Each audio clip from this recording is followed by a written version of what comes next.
You got a gun, you got a big gun, you got a gun, it's not a real one, and all you ever think about is running away, all you ever think about is trying to stay away from me. And welcome back to another episode of the LoudMouth MMA podcast. This is the Not Safe for Work MMA show. Thank you for tuning in. I am Kyle Steele, and joining me, per usual, Mr. Frederick Kirby. Hello, Fred. Young man. What up, buddy? Mr. Kyle, how you doing, buddy? Oh, boy. Eventful night. This has been fun. Oh, yeah. I think next week is like that really good non-pay-per-view card. It is. I'm pretty sure. Tyron Woodley and Colby Covington in the main event. I still don't think it's going to happen. It's been surprisingly quiet. It don't has. you think? Colby's been surprisingly quiet leading up to this. I mean, he's coming off a loss.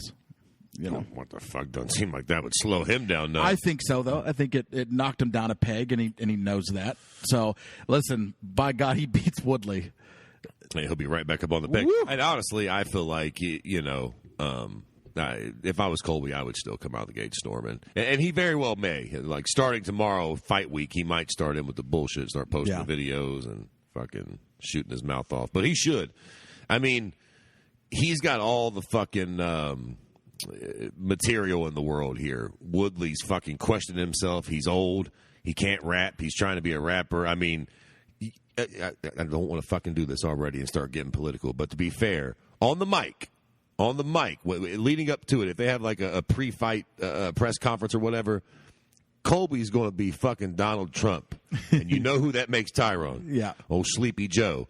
He's going to be sitting over there getting, hey, what's Tyrone going to say? Shut up, you're stupid. Fucking Colby's going to be talking about his failed rap career, the fact that he's fucking lost 3. Yeah, Colby lost his last one, but it was to the goddamn fucking champ. And it was a very good fight. And it was a close fucking fight. And the fight got stopped, and Colby was fucking still ready to rock. To be fair, I mean, I wasn't mad at the stoppage. He didn't get laid out. Yeah, he didn't get laid out. Like, his fucking jaw was broken and his face was fucked. But, like, he was, to his credit, he was still there going, what are you doing? He was pissed at the ref afterwards. So, yeah, that's not, Tyron's on a lot worse of a fucking skid than him. Will Colby come out to a Woodley rap song? No. Just because it's too bad. I think that I think he's funnier than that. I think he'd be like, I would never come out that garbage. That's the worst rap music that's ever been created in the history of the world. Oh, he's going to give it to me. I'm actually hoping they do kind of do something like that, even if it's fucking remote on ESPN or something. They need to give Colby the opportunity to fucking to clown Tyron, because that's the best part of this fight. Honestly, the fight itself is one of those fights where it could be extremely exciting or really fucking boring, like heavy. Depending on who wins and who gets to impose their game plan the most. I think what's going to happen is Woodley's going to land a shot that's going to remind Colby that, I really don't want to do this, and he's just going to grapple. Really? Yeah, I think Woodley's going to land a hard shot, and Colby's going to be like, I'm not trying to stand with this. Interesting. I mean, he stood with Usman basically the whole time because Usman's wrestling was that good. Woodley's wrestling is good too, but I don't think it's on par with either Usman or Colby. Well, clearly not Usman, because we already saw in that fight.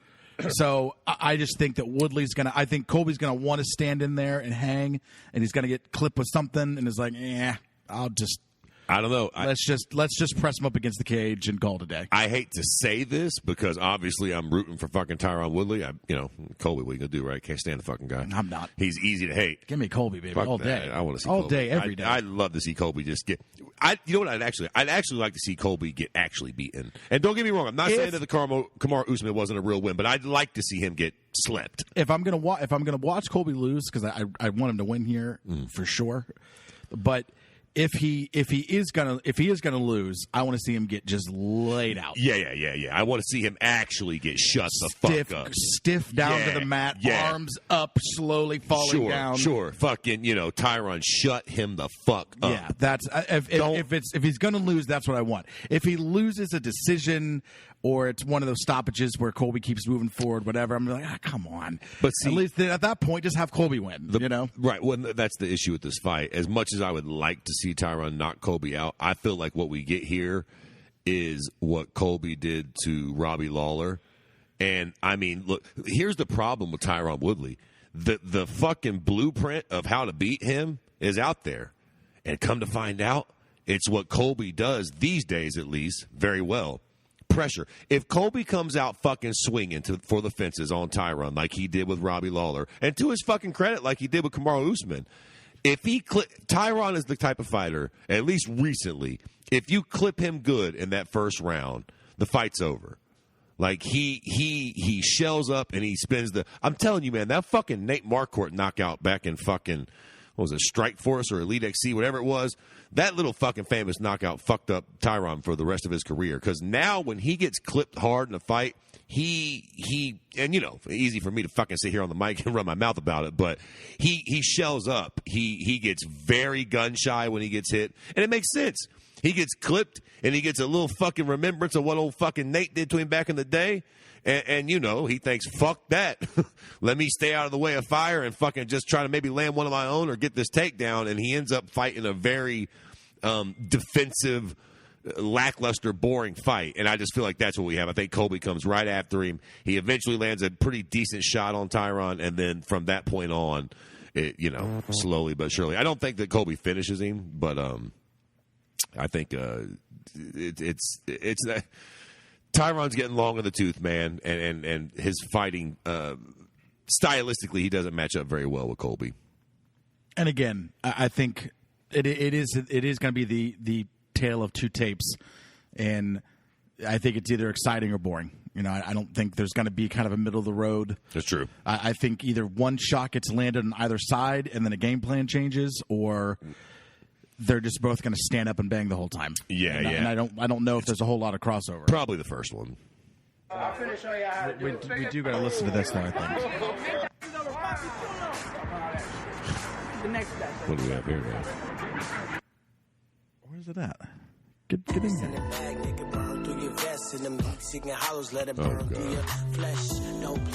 Grab a pack of raws and we burn in the KK. Finna fuck a bra, no she nuttier than paydays. And she looking for a payday. Hey, yo, it's Mr. 3-1 Biscuit. Got these niggas confused, puzzled, their head spinning. Middle flicking, these motherfuckers, they all fidget. Broke niggas got problem, yo, but I'll fix it. The Cougars give me the cat and the cranium. Black Pat hit from the back with the vibranium. I'm cold, but burns on the beat. Flow so. You know, I've never really listened to any of his stuff for even that amount of time, that long. You know, the problem with him, too, is that beat was actually kind of hard. Well, that's the problem. The beat was actually good, bud. We got this beat fetishism thing where the beats always are outshining any type of other content. Well, it's just like if you were a halfway decent rapper, that'd be a good song. You can't blame it on being a weird beat. Beat was all right. You just suck, buddy. Which is, you know, can we all just fuck off with wanting to do it all? I mean, buddy, if you're lucky, you know what I'm great at in life? Nothing.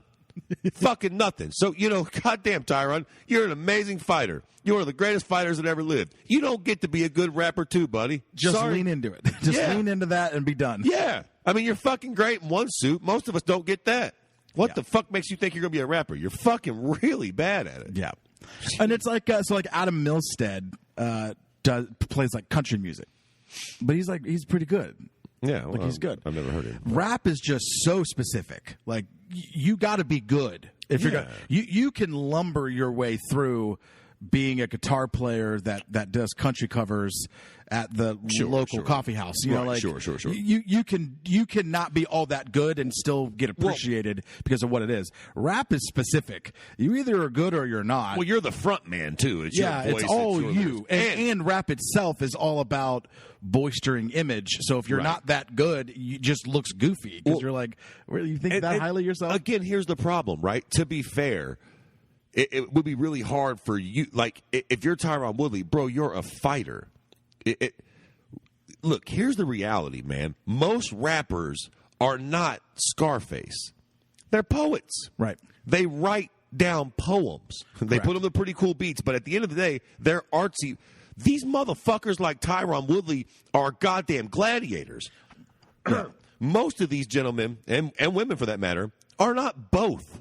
Yeah. Who's a real eloquent, smart fighter? Dominic Cruz, DC. to be fair, most fighters aren't those guys. And even DC and Dominic Cruz, I don't know if they're necessarily fucking writing any essays on rocket fuel. You know what I'm saying? What the fuck? They're intelligent guys, but for fuck's sake, they're not like some fucking scholars. You're a fighter, dude. You're a goddamn warrior, and there's that is what it is, and that's awesome. And that and that's fucking kick ass. But it's like these fucking basketball players or rappers that want to go play basketball, or basketball players that box. Yeah. You fuckers just stay in your lane. If you're amazing at one thing, that's what you do. Well, and I think it undermines the idea of kind of what you're saying, and it undermines the idea that like anybody can do this, and it's like right. No, like the people who are really really good, like name MF Doom or like give Nas, me some like nah, right? I mean, yeah. Like these are people that dedicated their entire lives, probably going back to childhood, to rap and to like to poetry and to art. And here's the thing, right? Okay. Woodley spent all his time in a gym. Well, here's the thing, right? Sometimes you try shit growing up. For instance, I grew up on North Main Street, went to school with a bunch of black kids. The first few fucking sports I played, I sucked at. Basketball. First sport I played, that's what we all did. We used to hoop. I found out real fucking early that I wasn't very good at hooping. It's a fucking awkward white boy, kind of thick, couldn't jump very high, couldn't shoot for shit, couldn't dribble between my legs. Not very good at it. Football.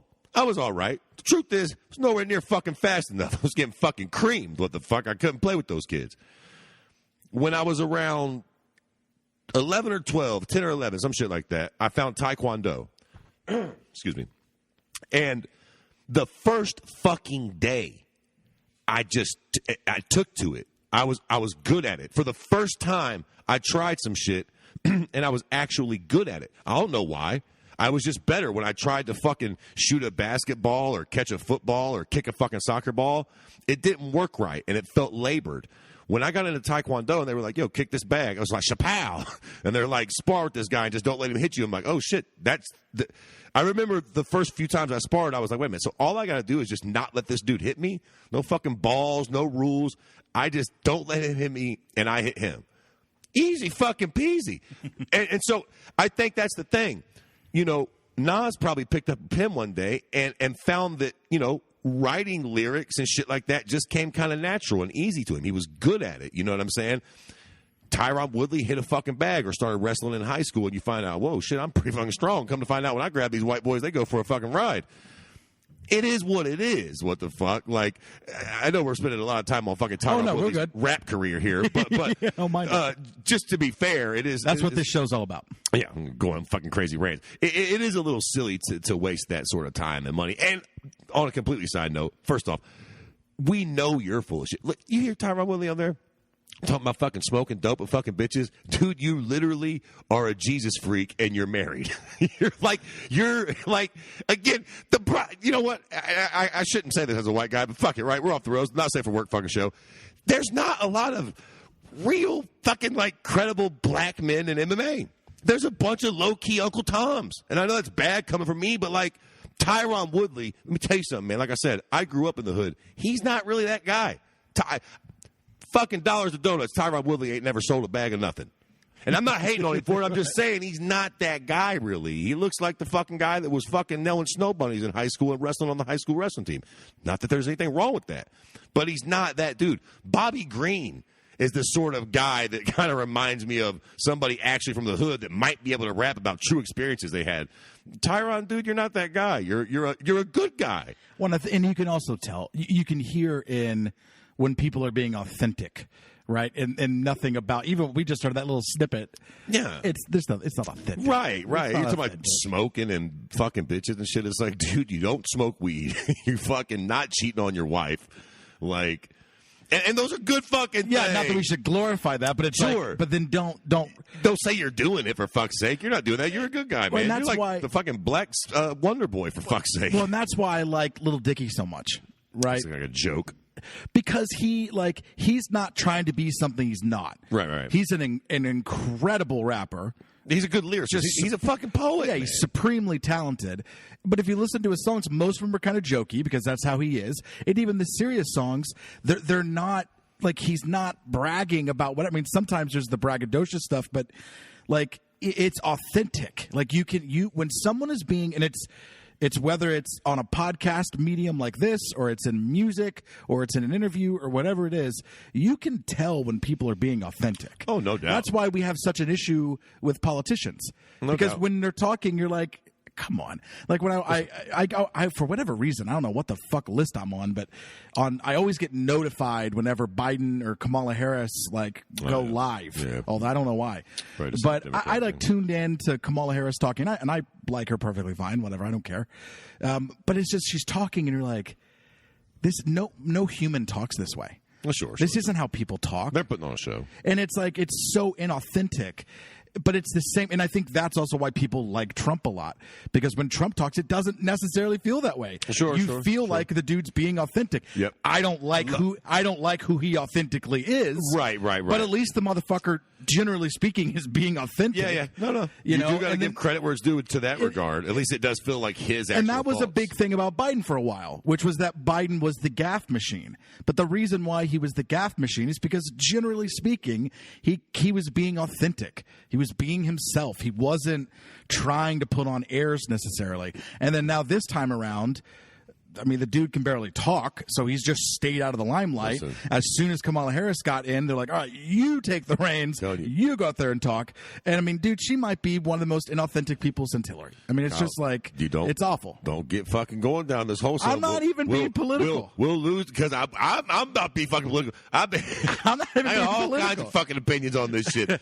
I'm more talking about authenticity. Be authentic to yourself. Okay. That's it. Earlier, I said that I don't have no fucking real great fucking talents. And that's true. But one of the few things I do pretty well, ironically enough, is be very fucking authentic. And let me just fucking stop for a moment and do that right now. And this has got fuck all to do with MMA. And for all you people out there like, you talk politics on my MMA podcast, guess what? I ain't getting paid to do this right now anyway. So suck my dick. I'm going to fucking rant because I feel like fucking doing it. You know what grinds my gears? I'll tell you what grinds my gears. The fact that we get stuck with fucking Sleepy Joe again as Democrats. Why the fuck is he here? How the fuck did he beat Bernie? First off, Bernie gets fucking railroaded by Hillary when she's got more fucking rumors going around about her than a goddamn fucking whore on Maine. Goddamn Pizzagate, little kids, bills flying around with fucking Jeffrey Epstein putting his prick in God knows who or God knows what. And we still get Hillary shoved down our throat. Fair enough, we take it up the tailpipe. We lose. Fucking Donald Trump wins. Fair enough. 4 years later. Fucking old Bernie chipping away. Fucking marching with King. Doing the same thing. Being the most authentic politician we've had in the last fucking 100 years. And what's he do? How's he fucking lose to fucking Sleepy Joe? Your guess is as good as mine, but here we go. Now we got fucking Sleepy Joe, and they're like, fucking Kamala Harris, God love her, fucking bless her soul. And I don't know that she said this. I've been trying to stay away from it, but I heard that she said something like, he shouldn't have to do the debates with Trump. He shouldn't have to stoop to the girl pie. We know you just don't want that old motherfucker up there because he's going to lose his goddamn mind and not know what the fuck he's talking about. Exactly. For fuck's sake, you're going to make us all look bad. Whatever. And I'll tell you another thing while we're on the fucking topic. And I know everybody's going to hate this, and good thing for me, good thing for y'all. I ain't the fucking king of America, so I can't pose this. But I'm going to tell you something. All this bullshit that we got going on, fucking, we're about to have to vote. Goddamn SARS virus is flying around, so we got to fucking do it in the mail. No matter who wins, half the fucking country's going to be upset. I'll tell you one thing. If I was the goddamn king of this country, 90% of y'all wouldn't get the vote. And I don't give a fuck what y'all think. And I fucking am being serious. I don't think most Americans should get the vote because you're fucking stupid. And I'm willing to put myself in that pool. You know what I know about? You know what I know about fucking Trump's policies? Real talk? Nothing. I don't know nothing about that wall. I don't know nothing about what he's doing with Mexicans, Iran. Real talk, I don't know. I see what he says. I see what he tweets. I see what most of us see. Same thing for Biden. What's Biden's issue on fucking schools or cops? Do I know? No. Do I give a fuck? Nope. And you get out there and vote. Buddy, you don't want me voting. I don't know what the fuck I'm talking about. Just like the 90%. If you could sit down and pass a basic political test on what these gentlemen's real opinions are on policies, then I'd give you a vote. If you can't, fuck off. Yeah. You know, I got so many people. I love people that have opinions on fucking COVID and all these massive issues. And it's like, yo, what do you do? Well, I work at Casano's. You flip pizzas. All due respect, why the fuck would I listen to anything you got to say about these major fucking issues? You work at Speedway. Yep. Go serve somebody their coffee and fuck off. I like this, Fred. I think it's a good aside. I don't mind this. Yeah, listen, it's been a slow week with the fights, and we're going to get around the fucking Hill and Watterson and all that here in a minute. Well, and let's transition into that. Good talk, though. I like this. This is good. I have more opinions, but it doesn't. We'll get stuck there. Different time, different place. Fair enough. Okay. What do you want to talk about first? We got three things I want to talk about before we get into next week's card. Okay. So I'll give you the three topics. You tell me where you want to go. Okay. I do want to talk about the stuff with Conor McGregor. I think it's worth discussing and looking into, and I have an opinion about it. Well, you know it. Number two, and these are big topics. We have little topics. Right, these are the main These are the big topics. Mike Rodriguez, Ed Herman, or let's talk about the main event from last night and in UFC. Ooh. And there's a little bit of Bellator I want to reference, but we're not going to go into it. Okay, let's start with the main event. All right. Do you want to go or you want me to jump off? Well, I'll lead you in. So that is exactly the fight that needed to happen. I was in the camp along with a lot of other people. I like Michelle Watterson and Angela Hill a lot. I have no good for them. I wasn't not excited for them, but it was like, what, dude? Come on. Like, real? That's a main event now. Like, but come they on. had a last minute injury, so it wasn't. I understood, but it was like, thank God it's free. But it's not even really free because you got to have a membership to ESPN Plus. Well, sure. But it's free, so it's like whatever. But it's like, how do we have that carry a card? Like, to be fair, I was just like, come on. And I understand why it happened, and it's just like we're in such weird times right now with COVID that we're having these wildly lackluster cards, but because we're hardcore MMA fans, we're supposed to be excited. We're supposed to act all fucking hipsterish and bitch at people who are complaining. Like, fuck all that. If it's a shitty card, it's a shitty card. Now, if you're going to put that as the main event, and again, I was excited. I was happy for both of them. Right. But if you're going to make that the main event, if you're going to prove a lot of people wrong, myself included, it's got to be a great fight. It's got to be a good fight. Because if that fight sucks, you're like, see, I told you. Or see all you fucking hipster MMA fans who are, trying to make me feel stupid because I'm not excited about this. Right. It was a fantastic fight. Wonderful fight. So that's what we needed to happen. I'm glad it happened. It's not like I couldn't see that happening. It's two people that like to strike. I imagined it was going to be a good fight. But I didn't think you'd be able to carry a pay-per-view. I didn't think it'd be able to carry a card whatsoever, but it kind of did. I mean, that was the best. That was fight of the night. I mean, the fight of the night was the main event, and that's what you want. Anytime you have a fight of the night that isn't the main event, it kind of makes you feel like, pick the wrong fight to be the main event. I mean, at that point, right? Not always, but yeah. But you know what I mean, yeah. And it's like it hardly ever works out that way, but it's like, right. When the fight of the night's the main event, it means you did something right. And the fight of the night was the main event, and I think it probably wasn't even really close. Oh, yeah. As far as the best fight of the night, it was definitely the main event. So, yeah, that is exactly what needed to happen. Listen, a couple things here. Well, fucking one big one. I seen some people saying that this was the worst fucking main event in UFC history. Now, prior to? Period, Jack. Even after the fight, they said that? Oh, well, maybe not. Yeah, maybe not now. But I'm saying prior to the fight. Yes. On paper. No, it definitely wasn't the worst. No, it wasn't. Because I'll tell you right now which one was the goddamn fucking worst. Because it stinks right in my fucking crawl and it's around the tip of my tongue. And quite frankly, how dare you cocksuckers fucking disrespect fucking the Karate Hottie and Angela Hill like that? We had a main event with goddamn it Cynthia Calvillo and Jessica Ai not too long ago. Correct. And even on paper before the event, y'all sucked my dick. I knew that fight wasn't going to be that great. I knew this fight was going to at least be good, and it ended up being. You got two people that like to strike. You knew it. You knew what time. You've watched Angela Hill and Michelle Watterson fight. Not only do they like to strike and they have exciting styles, but the bitches are bad, Jack. Michelle Watterson, for as fucking hot as she is, she's fucking tough. I mean, she has gotten her face busted up in several fights. Last night, looked like she probably got her nose broken the second or third round. She's bleeding like a fucking slit pig. It was like Paige Van Zandt at one point. Yeah. We're all you could talk about how she's leaning on her. I think now more than ever, she's leaning on her looks to get what she wants, which is good for her.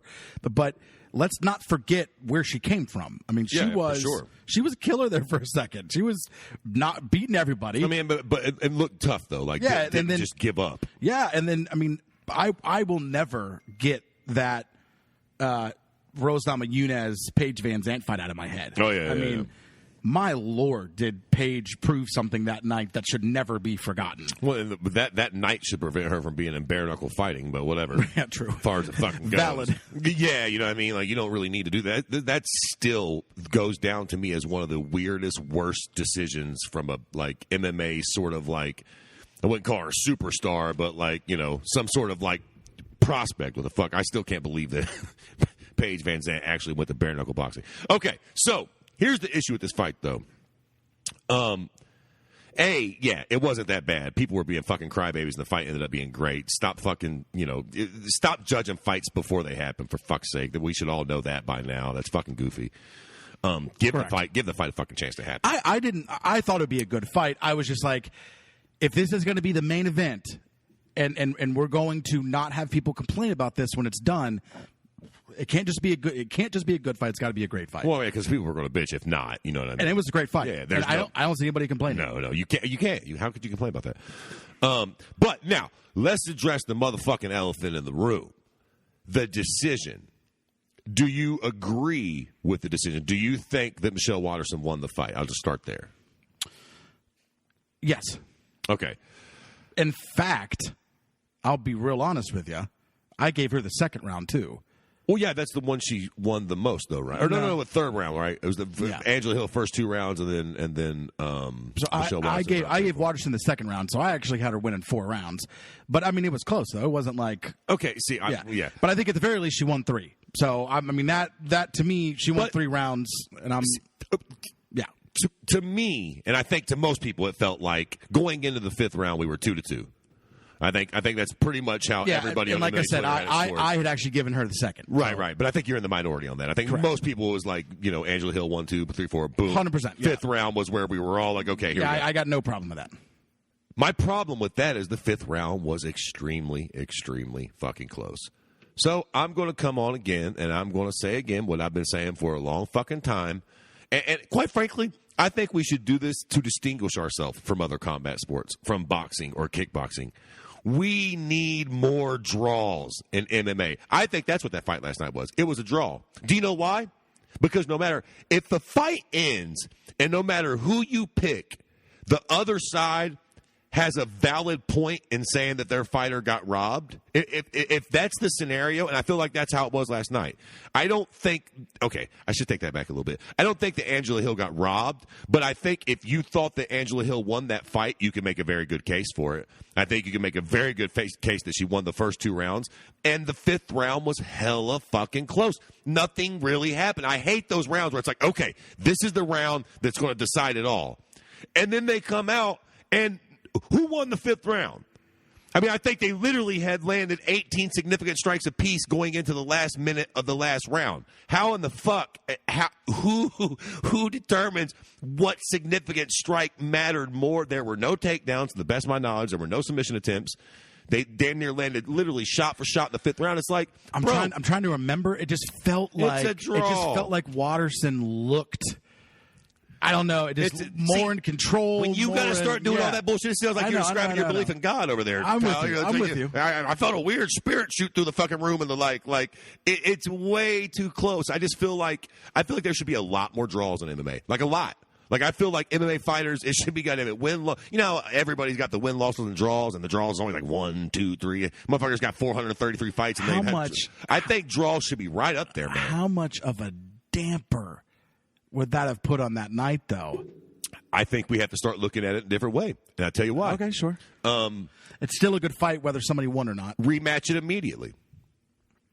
When we have these fights like this. But it works in boxing because I think people don't fight very often. Well, fuck it. Do it here, too. Listen, who won that fight? Who's a better fighter? If you fucking say the Karate Hottie, if you think that you could say the Karate Hottie is a better fighter after last night's fight unequivocally, you're full of shit. There's no way. I did not see Angela Hill in any serious trouble last night. To be fair, she didn't really have the karate. It was a great fight, but I don't think that we know for a fact that Michelle Waterson's a better fighter than Angela Hill after that fight. I tell you what fight we don't fucking need? It's goddamn Jorge Masvidal, Nate Diaz 2. That's what we don't fucking need. Correct. Jorge is a better fighter than Nate. It pains me to say it. I like Nate more. It fucking is what it is. I cannot say that about Michelle. If Michelle Waterson and Angela Hill got lined up to fight 3 weeks from now, I wouldn't. The problem is Hill looked really good in those first 2 rounds. Okay, here's the problem. Neither one of them are in a position where it really matters who's better. That's why you don't make a rematch. It doesn't really matter who's better. Well, that's not necessarily true. Fucking strawweight isn't, exactly beaming with fucking competitors for Weili Zhang. I mean, if somebody can come and actually get a finish in their next fight, they'd be pretty much on a short list of fucking competitors for Weili, no? I mean, we got Thug Rose, but after that, who the fuck is there to fight Weili Zhang? The winner of this fight, an impressive win, would have been towards the top of the fucking list, one would imagine. Also, side note, real talk, we need an atom weight division for Michelle Waterson. Agreed. She's just too fucking small. I feel like she's and they should be able to fill out that division a lot easier than filling out 145. You would think, yes, for sure. She's totally the female DJ. She's having success in a division that she shouldn't even be in. If they open up atom weight, I feel like Michelle Waterson would be wrecking hoes at 105, and she'd make the weight relatively easy and just be fucking putting in work. So I feel like that should definitely. She be should stated. almost leave the UFC and go to one of the bigger promotions that have that. I mean, is one has it? I think that's the only one that has it. The only one that has it, now that I think about it? Well, Bellator definitely doesn't, and there's nothing stateside that has it. So, yeah, probably one or Risen or something like that. And at that point, you're almost in obscurity. She's in the fucking... She just headlined an event on ESPN Plus with the UFC. Yeah. She ain't going to fucking one anytime soon. Yeah. Unless fucking Paige Van Zant's managers are fucking running her career. Dude, the 145 experiment failed. It failed, and it failed miserably and spectacularly. So get rid of that division and open up 105.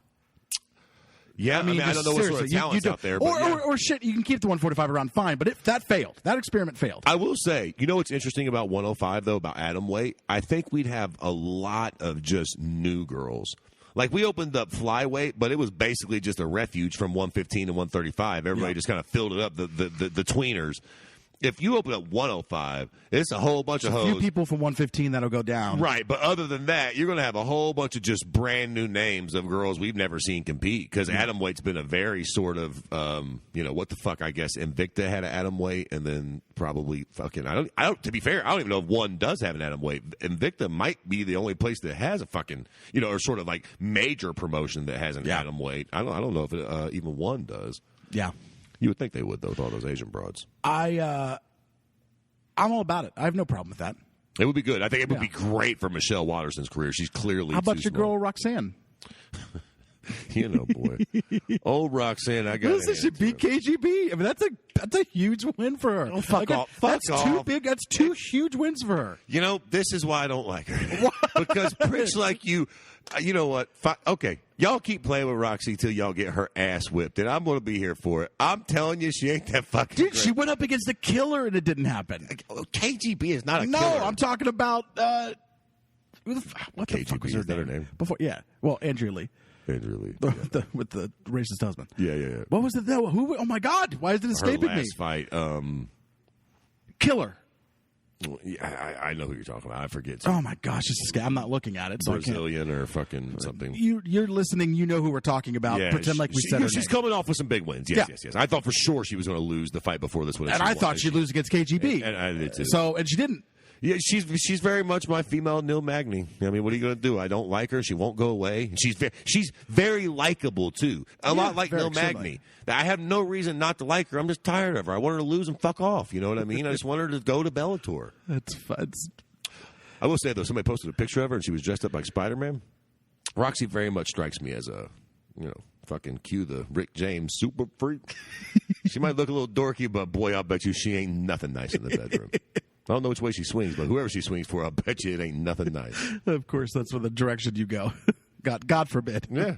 That seems just like Spider-Man. This wouldn't be this podcast if that's not the direction that conversation went. Yeah, I'm sure nobody else is putting Roxy in that situation. Like somebody tweeted, like, who would really fuck Roxy? And it's like, hey, buddy, I've had worse nights. Get a couple fucking natty lights and me and put some lipstick on her. I've had worse nights. Let's go to Mike Rodriguez. Mike Rodriguez, Ed Herman. I think everybody at this point knows the controversy, the phantom. Okay. My favorite part of that, though, Was it when he grabbed his jewels like 3 minutes later? No, well, that too. But right after he stops it, and Mike Rodriguez goes, "What time? What do you mean time?" And he goes, "I had him in the." He goes, "He was down. He was out. Yeah, he was out." And the ref just looks at him and says one word. Doesn't even give a long explanation. Just looks at him and goes, "Nuts." That's it. That's all he said. He just goes, "Nuts." Yeah. Like, way to stay professional. Meanwhile, if you're Rodriguez, you're like, "What the fuck are you talking about? What are you talking about, fucking dude? maniac? Nuts? Are you?" I hit him in his belly. Are you fucking stupid? The solar plexus. Here's Dana White. I believe it's Damon Martin that's questioning him. But this is Dana White after that. Well, if it'll start. Of course. Man, how did that shit You don't like to bang on referees anymore in your advanced age, but I got to ask you. That's hard not to bang on this guy. I got to ask you about the Mike Rodriguez fight, Ed Herman. The worst I've ever seen. He's at fucking Mazzagatti level. Some Mazzagatti level shit right there. That was one of the worst things I've ever seen. That kid wins by knockout, technical knockout, and loses the fight. Just one of the worst things I've ever seen. It seems like that's something that could have been fixed if a replay was looked at. I was all over him tonight about replay. We have to have replay. There's got to be replay. All you got to do is look at the fucking replay that's playing 6,000 times while Herman's on the ground and say, "Oh shit, I made a mistake." You know, you can't see everything. They're human. You can't see everything. That's a tough one. Now, how you think that is a groin kick is next level nuts, but whatever. It happens, you know, and what are you going to do? Fair enough. It happened. Curiosity. We're giving Mike his win money, too. He won the fucking fight, so. You know, I love that. I got to say, I do. I love that. I really don't get the hate for Dana White. Is it just me that's his only fangirl? I love it. You and I are both fans. I fucking get it. I mean, 100%. Has he outright lied to us a couple times? Sure. Has he fucking put the fighters' fucking lives in jeopardy a couple times to get the show rolling? Who hasn't?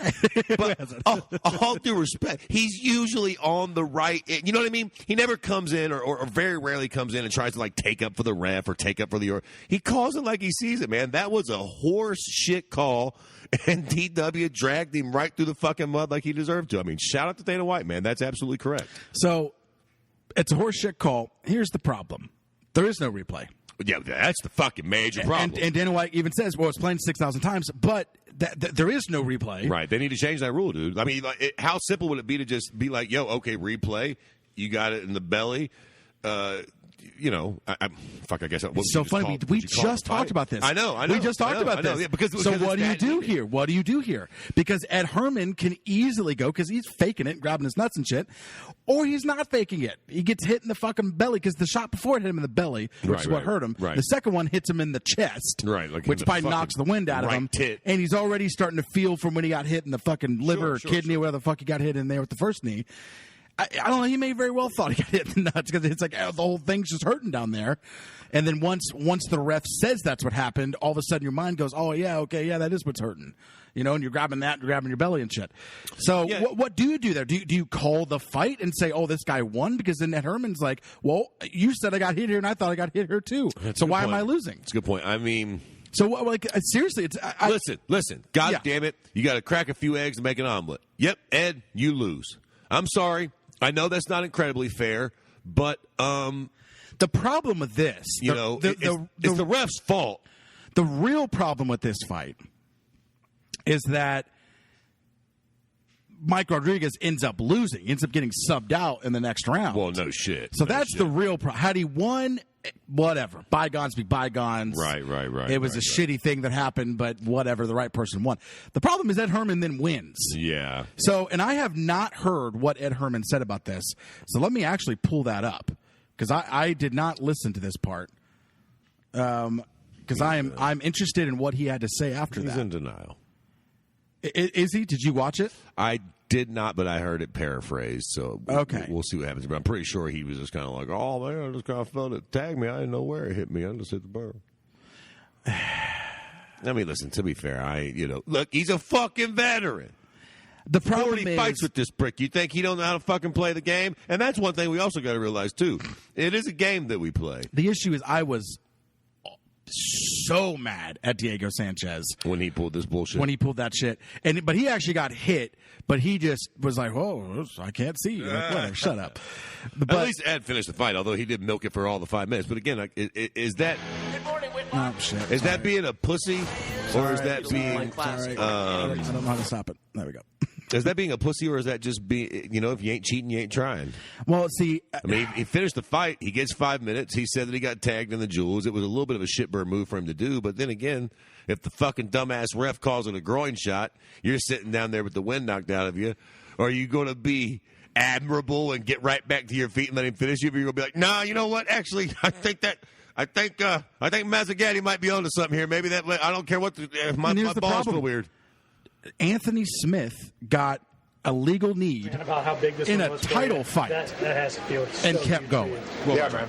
Super big. Never lost 3 in a row, so I didn't want to make it 4. That would have been possibly the end of my career. So, That is the wrong post fight. They mislabeled it. That should have been, you should probably should have been on that 4-fight losing streak there, Ed, but whatever. Yeah, no, that's the wrong fight. Right. Oh. The wrong fight? Yeah, that was the wrong fight interview. They labeled it wrong. Oh, well, that's fucked. Weird. Okay, well, I can't find the regular one. All right, well, whatever. Anyways, maybe I'll plug it in. Paraphrasing, I'm pretty sure he said he couldn't tell where he got hit at. He got hit so hard that he thought that maybe he did get hit in the nuts after the ref called it like that. He just got hit, he dropped, and then, I'm paraphrasing, but basically that's essentially what he said. Which, could be true, I guess. Maybe if you do get fucking kneed real hard in your goddamn solar plexus or your fucking belly or your liver, maybe you do just bite the dust and you're like, fuck, where'd that catch me? Did it catch me on the fucking belly or the jewels? But here's the problem, right? So whose fault? Let's start assigning blame, all right? So we're gonna go percentage, all right? What percentage do you put on the ref? I mean, 90. It's the ref's fault, you know what I mean? Because I don't know, I can't tell for sure whether Ed Herman did know that he got shot in the jewels. Probably. I mean, I'd seen literally people arguing about this on Twitter, saying like, you don't know. One guy was saying that he is trained. I won't out the names of these gentlemen, but one guy was saying that he is trained and that he's been kneed before really hard in the lower fucking belly, and that sometimes if you get kneed hard enough and you just shut down and drop, you don't really know whether you got caught in the nuts or the fucking lower abdomen, because it just shuts your fucking computer off for a minute. You hit the ground, you're like, Jesus Christ. And the same thing if you caught a nut shot, you're like, fuck. You hit the ground, you're like, oh fuck, I got hit in the fucking nuts, not my belly. I've never trained Muay Thai like that. I've never really been kneed in the fucking nuts or the belly that fucking hard, so I can't really say that he's lying. I have no fucking idea. You know what I mean? But what I do know is that you didn't get kneed in the nuts. You got kneed in the right tit muscle, and we've seen that for sure. So whereas it might have been a misunderstanding and might not be terribly fair, the reality and truth is you got kneed in the belly and you dropped and you lost the fight. Now, what you and fucking Dopey do the fucking refs, view on what happened was, quite frankly, sadly enough, doesn't fucking matter. Because the rest of us in this camera right here caught the truth of what happened, and you got fucking kneed in the stomach. Sorry to tell you, but you lost. And then it really sucks that the kid goes on to get submitted in the last round. And, slight shout-out to Ed Herman for being so fucking tough that he actually... Talk about a comeback. You got finished, and then almost got finished 2 additional times in that fight. And came back and not only won, but, finished him. I mean, fuck. All right, I think I found it because the UFC actually posted... Oh, Jesus. The UFC actually posted on their Twitter. So I'll be able to pull this up. We can actually listen to what he said. I'm interested. I know you paraphrased it. I'm sure that's exactly what he said. I'm pretty sure. I'm sure. But I'm interested enough to hear it, straight from the Herman's mouth. Straight from the Herman's mouth. See what I did there? All right, it's only 40 seconds. So yeah, it's not long. Perfect.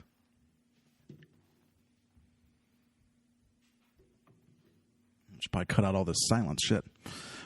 My internet's not working today, apparently. Oh, yeah. I love that with the little fucking ring of death. I don't know where I got hit, but I know I was hurt and I went down. I don't know if it was the groin or the body, but all I know is I went down and, I'm not really sure. I have to watch the tape and see how bad it was. I was freaking tired, man. There's no energy in here. It's really weird fighting like this. So, man, Mike's a hell of a tough guy, man. He was putting it on me, and my experience pulled through. And I probably should have pulled guard sooner. Maybe I could have locked something up. But he's a big, strong guy, and Yeah, I mean, I'm glad he didn't come on there and just either outright deny it or, try to make it. I don't know. I guess that's about as diplomatic as you can be. Yeah. Like, listen, I don't really know, but at the end of the day, I just fucking won, so whatever. Yeah. You think it'll be overturned? No. I don't think it will. Nothing gets overturned. I'm really glad I started to say this. this, But it won't. I started to say this at the end of the Dana White interview, but I'm glad that they give him his show money. I mean, I think that's a good move on the UFC. Oh yeah, that's solid and admirable. Or not a show, but to give him his win money. I think that's awesome of them to do. Yeah. And to be fair, again, man, I don't think the UFC gets the credit they deserve when they do shit like that. I think that the UFC is kind of like they've always been the king, so it's like we just expect them to do shit like this, but they ain't got to do none of that shit, bro.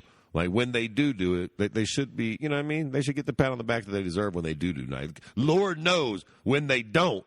When somebody don't get paid the right amount of money or some shit, boy, everybody with a goddamn keyboard comes out to fucking chastise them. So, yeah. Now, did you see? Okay, so prior to this, there's actually an interesting thing. Prior to, sorry, I'm transitioning. Okay, we're done with that. Done with that. What are you gonna do? We need instant replay. What are you gonna do? Need instant replay. Also, huge fucking shout out to Kevin Kroom. Oh yeah. What a fucking debut, dude! Yep. Coming in, finishing a fight in essentially seconds, if I remember correctly. Against being a massive underdog, 2 days notice. Roosevelt Roberts, absolute scary dude. Yep. Goes in there and gets it. I mean listen, kudos to him, man. To be fair, well deserved. Cute little cocksucker did ruin most of my cards. So yeah, good for him though. Yeah, he looked good. All right, so prior to the shit with Conor McGregor, I want to read this tweet. I don't know if you caught this. So here's his tweet. He goes, "What's going on here at UFC? USADA just arrived at my yacht this morning for testing. I've retired, guys, but go on then. I'll allow them to test me. It's all natural here, baby. Forever and always, God bless." Okay, then he's talking about the next day he's doing this charity event in Morocco. Was it Morocco? I don't remember where it was. It doesn't matter. Doesn't matter. Whatever. I don't know. I don't know enough about geography or care. Yeah. So, again, shouldn't be voting. So, what do you make of that, first of all? Is he just winking? I don't know. I don't know, dude. I never bought that he retired, so like I just take this as another troll job. Or If something. he was actually retired, he wouldn't be taking that test. Well, right. Exactly. If he was actually retired, he'd be like, "Fuck off! I've got cocaine and fucking ketamine in my system, and I'm not letting you boys be privy to it. Fuck right off my boat." Right. If he was retired, all he's got to do is say, "Hey guys, we got no business. Fuck off." Yeah. So. He's definitely not retired. He's saying that he is. Then it becomes, well, why is he putting this tweet out there? Because obviously, you know what I mean? He's trying to get attention. Yeah. Okay, so then the following day, he gets arrested. The exact suspicious charges were attempted sexual assault and indecent exposure. Oh, Jesus Christ. So, my first question becomes... It's not even whether he did it or not. That's not even where my mind is. Because we don't know, and we won't know, probably ever. And, I don't know. I don't, whether he did it or not, I don't know, and that's not for me to try to figure out right now. Okay. My question is, why, once again, is Conor McGregor in a position where that is even a question? Why is he continuing to go down this path of self-destruction where he's even remotely in the position where that can even be a question someone is asking? I mean, as to whether he did this or not. To be fair, I mean, oh, God.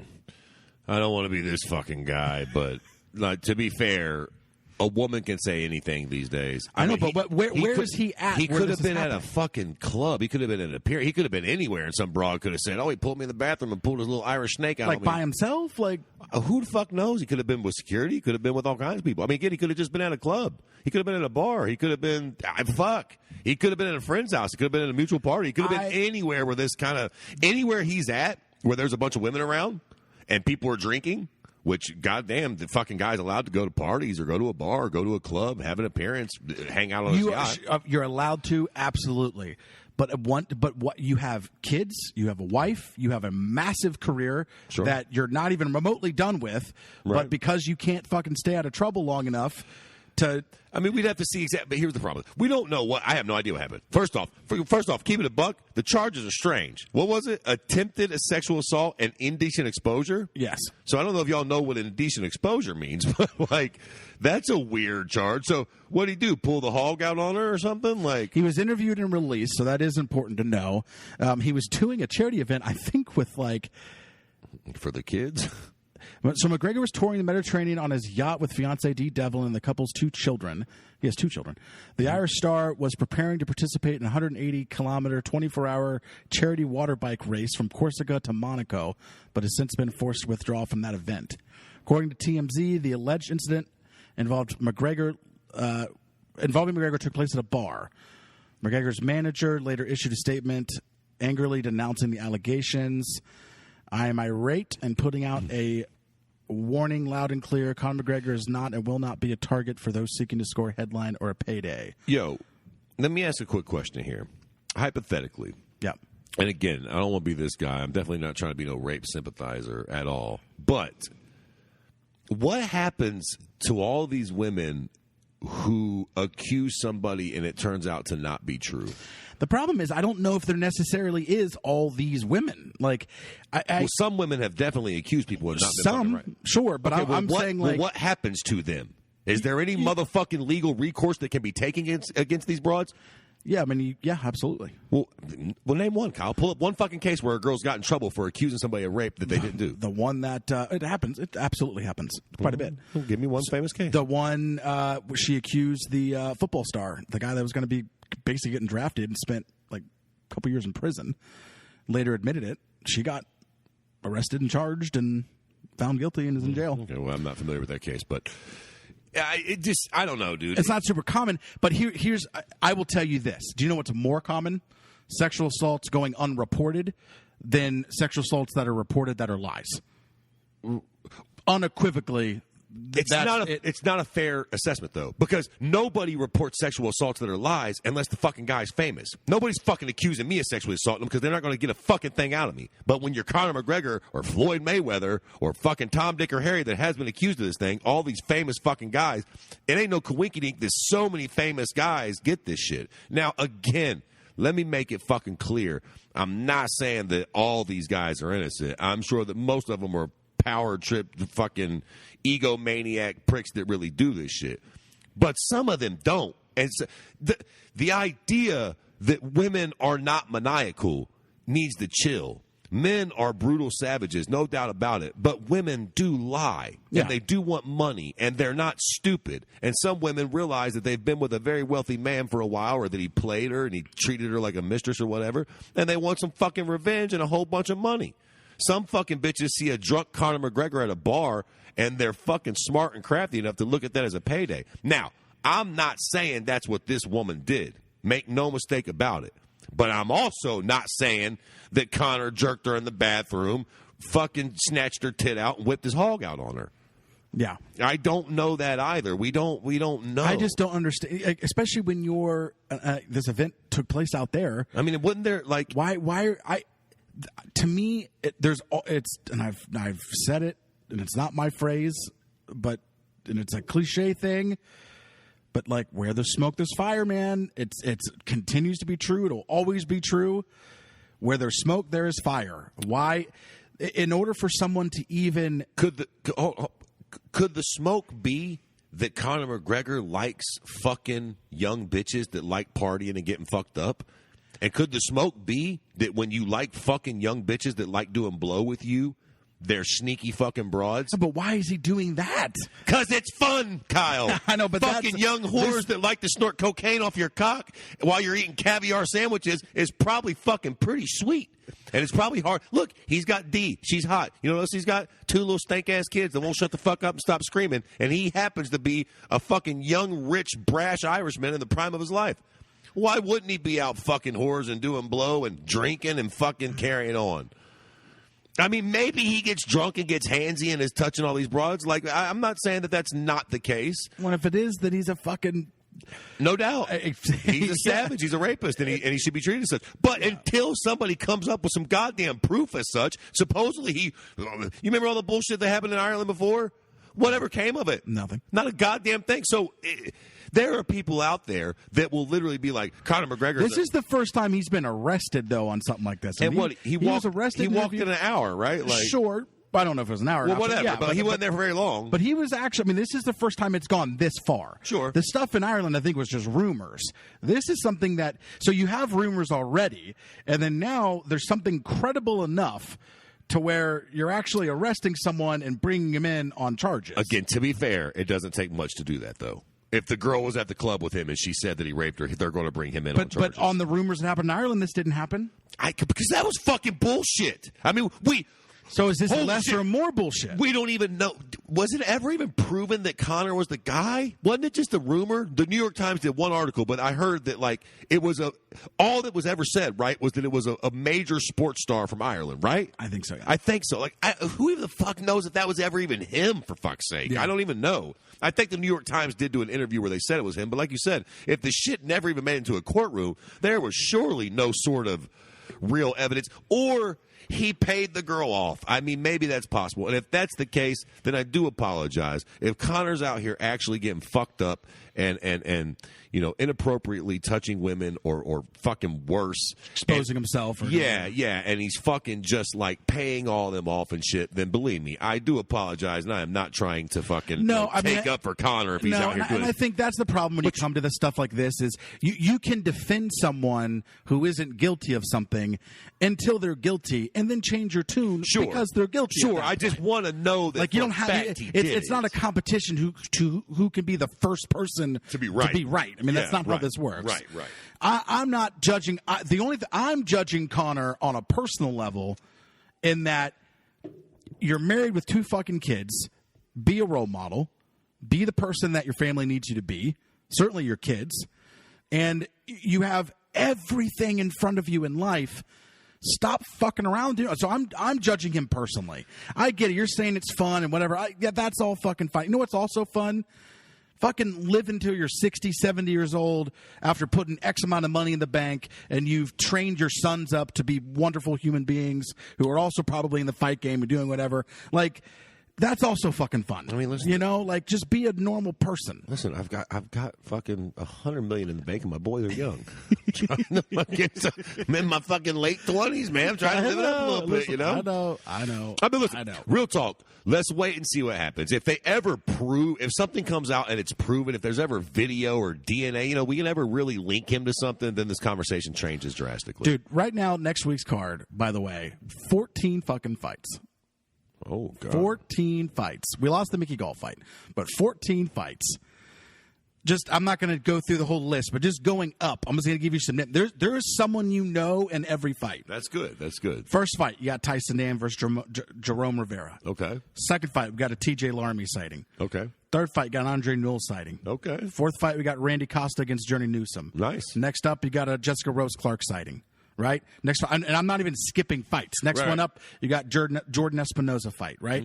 Going on up, you got, that's the first one, okay? The next one, you got Mirsad Bektik, right? Next one, you got Kevin Holland, Darren Stewart. Who's next Mirsad one, Bektik you got, he is fighting Eduardo Garurgio. Okay, well, just because I don't know him don't mean he's not good. But no, but he at least has he has 2 fights in the UFC, 1 win, 1 loss. Okay. They're trying to get Mirsad back. Yeah, they're trying to get him back on track. Fair enough. Kevin Holland, Darren Stewart. You got Mackenzie Dern versus Ronda Marcos. You got Johnny Walker, Ryan Spann. Ooh. You got Chimaev taking on Gerald Mearshart. You got Donald Cerrone, Nico Price. And then your main event is Colby Covington. Oh, wow. This is a fucking fabulous card. Yeah, fantastic. T to B. I'm fucking excited. T to B. Because it's been a while since we've had a really good card. That's a fucking really good Like, card. holy shit, I'm stoked for this card. Yeah, Donald Cerrone's in the fucking co-main. This is a fucking ESPN card. Donald Cerrone is on the co-main. He just had a baby.